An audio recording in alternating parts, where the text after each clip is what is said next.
খেলা দেখে যাবে।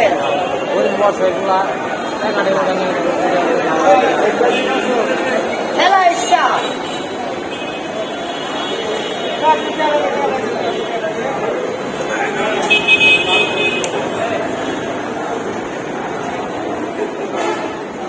এখন যে খেলাটা দেখো, খেলাটার নাম ভাঙচুর।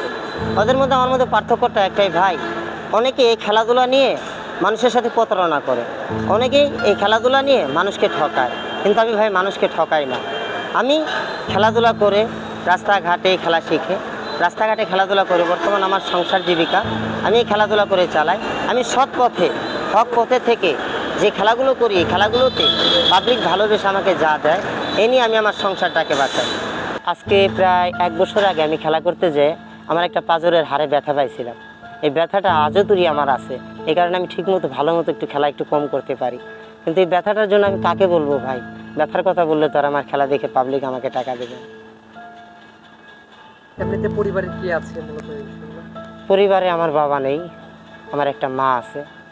মাটা অনেক দিন ধরে অসুস্থ, ছোটো একটা বোন আছে, আমার সংসার আছে, আমার 3টা ছেলে আছে। টাকার অভাবে আমি আমার ছেলেবেলেকে লেখাপড়া করাইতে পারি না, আমার ছোটো বোনটাকে আমি লেখাপড়া করাইতে পারি না।